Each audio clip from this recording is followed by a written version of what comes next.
Hey everyone, I'm Larry. Nice to meet you. I live here. This is my bedroom. This is my apartment. I've lived here for 2 years now. It's not the cleanest, it's not the nicest, not even the fanciest, but it's where I live now.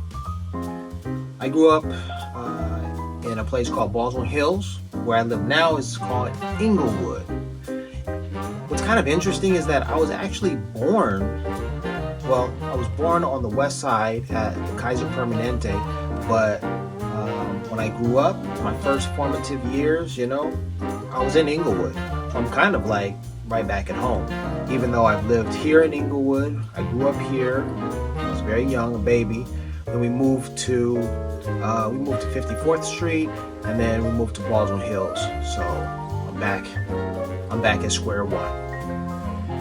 I tried to design this room to keep it as stylish as possible. I've recorded episodes of a podcast here with the help of my buddy Big Mike, who's a former colleague of mine. I keep a lot of books because I'd rather read books than watch television. And it's kind of like Kendrick Lamar says, turn the TV off, right? This is my favorite work of art by Jean-Michel Basquiat. I bought a poster from one of these poster websites and I put it in a frame because it's my favorite, Jean-Michel Basquiat. I'm not a big drinker, but Uncle Nearest, Fawn Weaver is from Los Angeles and she owns this company, and she's one heck of a marketer.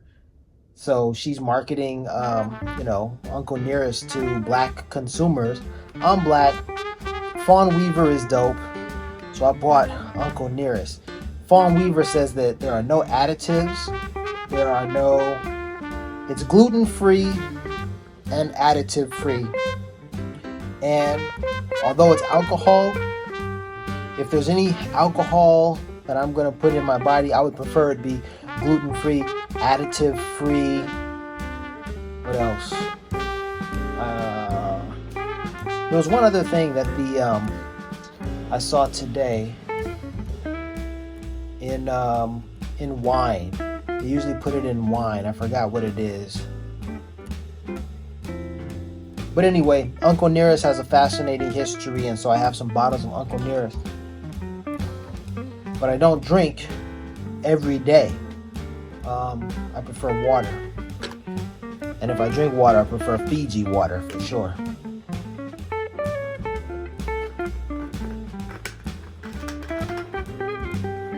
A couple of years ago, I was in New York. Well, it's going on 3 years now. It was 2022. And I met with Jean-Michel Basquiat, my favorite artist, schoolmate, or a very good friend, Albert Diaz, also known as Al Diaz. If you're familiar with Basquiat, if you're familiar with Al Diaz, then you know what's up. I sat with Al. I made some videos that are on my YouTube channel, and it was a really nice way to spend my time in New York. And I'm grateful, I'm thankful to Albert Diaz for sharing his time with me and allowing me to interview him. So I have some artwork from Albert Diaz, and I also have the notepad that I carried with me on the day that I met Albert, and I handed it to him, and he put some little cool graffiti art in there for me. So those are like one-of-a-kind works of art, so I had that framed. Well, I got serious about my YouTube channel around the time 2020. I had a YouTube channel many years before that, and although I was traveling the world, I didn't have the confidence nor did I have the know-how to design videos, travel vlogs, and the like, and post them to YouTube. And after I did all of my traveling, I came back to Los Angeles. We went through nothing really to do, and I decided, hey, I'm gonna start making videos. So I focused on making videos. So now it's 4 years later, and I have over 1,500 videos. Right now I've got 1,600 videos that I've uploaded to YouTube. So I've seen some growth in my channel, but I'm not where I want to be as of yet.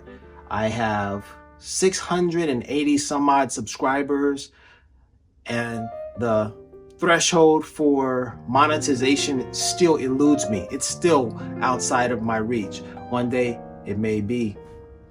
The reason why I'm making this video right now is because I've been watching, over the past week or so, I've been watching these videos about or that were created by these other YouTube creators talking about how to grow your channel, what's the new trend. And you know what? I am not opposed to trying something new, trying something different. So this is me trying this new style of vlogging. If you've seen any of my videos before, you know I haven't shown my home the way that I am now. So check it out. We're in the kitchen now. My mom visited me today, and she told me that my kitchen is a mess. That's not good news, and I certainly need to clean it up. Maybe I should do that now. I could certainly wash the dishes, but I'll at least throw away this old sauce container of sauce.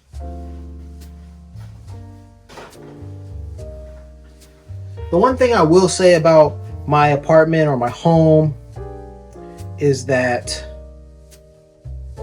I haven't destroyed the place. You know, this is not where I dreamt of living. It's where I live now. It's where I've lived for the last 2 years.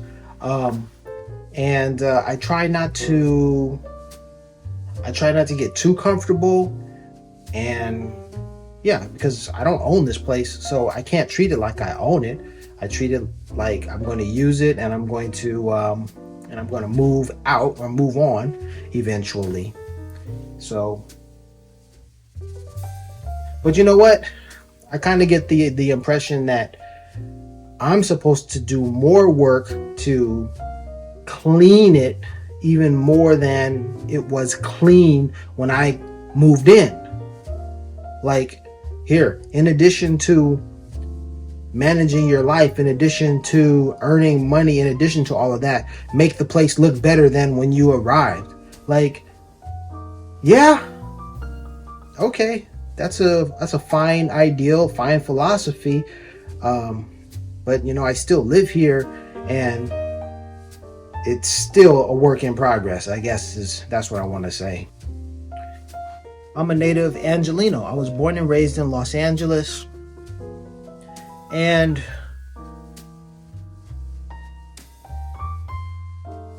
I wonder,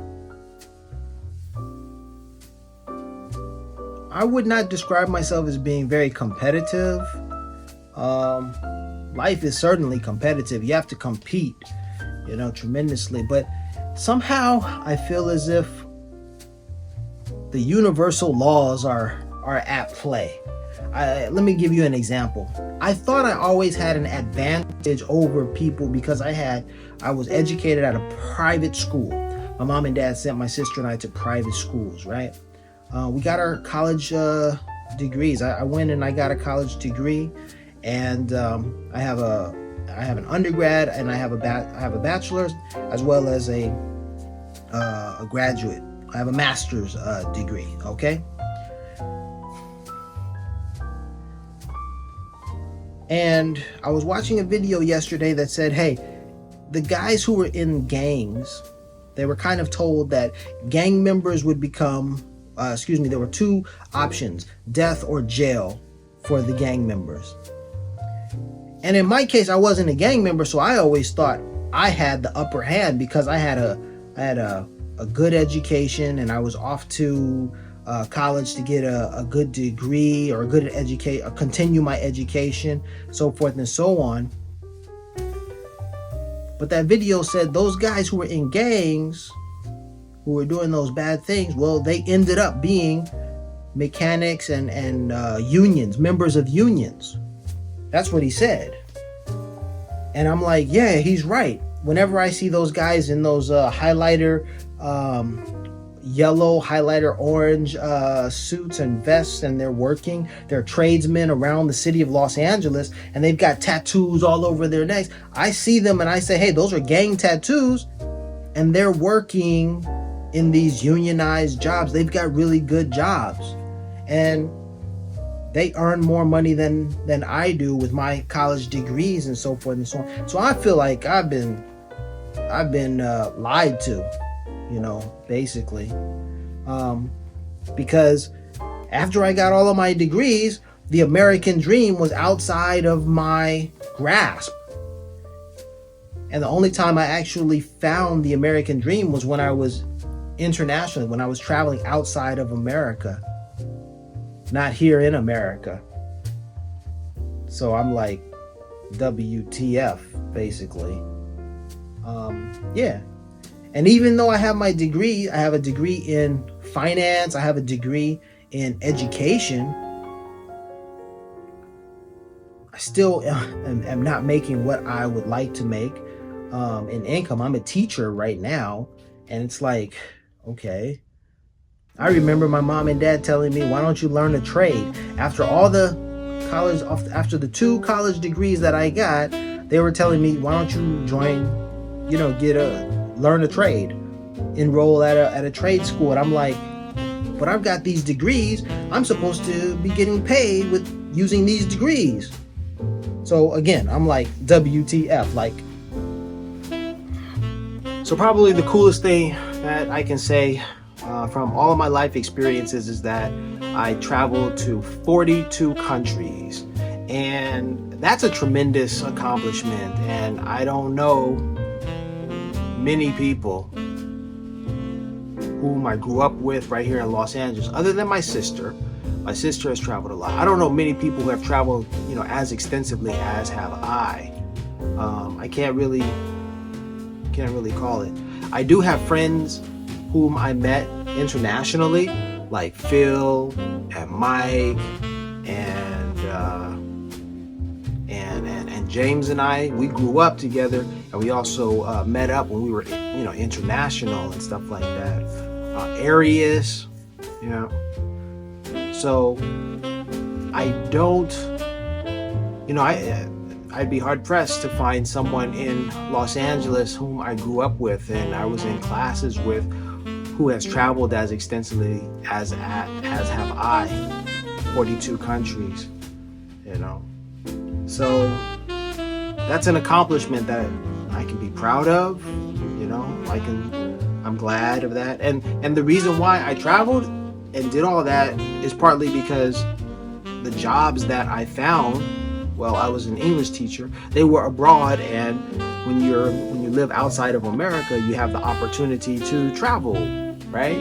It's cheaper to travel from, let's say, Saudi Arabia to Africa than it is from America to Africa, or from Asia, from an Asian country to any other Asian country, than it is to fly from Los Angeles, where I am today, to an Asian country, you see? So it made sense for me to travel when I did at the time.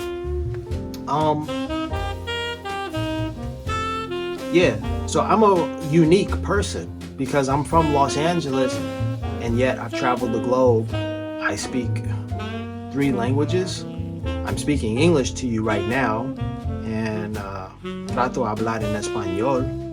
A veces puedo comunicar mis ideas en español con fluidez, pero español no es mi lengua materna. Y 한국 있을 때 한국말 조금 공부했어요. 지금은 한국말 해요. So those are 3 languages right there, and watashi wa America jin desu. Watashi wakarimasen. Nihongo wakarimasen. So you pick up some little things here and there or whatever. So it is what it is. So I'm just on my YouTube journey, doing my thing. That's about it. You know, I'm Larry Wiggs. My channel is called iSee109 because all throughout my travels, I just kept seeing 10 and 9. Like I would be assigned a seat in row 10. I would be assigned a seat in row 9. I would walk past. I walked past the door in Ethiopia, and there was someone had written 109 on the door, and it wasn't supposed to be there. And I noticed it, and it was like, why am I noticing those numbers? Why do I even care? And I documented, I snapped a photo, and then that became part of my story. And so after 42 countries, I've got maybe 20 stories about moments where serendipitously I encountered those numbers, 109 or 10 or 9, like that. But I've talked way too much about those numbers, so I'm trying to get out of that. I'm working with Arius now to make some movies and short films for YouTube, you know, so put some things together. I'm also working on my Spanish, and yeah. So hopefully you have a true teacher's credential. That's what I'm working toward right now. I'm enrolled in a program a program that has the goal of increasing the number of black educators, black male educators in America. Nationally, there are 2%. We represent 2% of the population of teachers in America. In California, we are 1% of the total educators. And so now Teachers Village that will work with us to put us in position to be educators in the school systems in and around America. October 9th, that's where it starts. You see, it's the same old thing.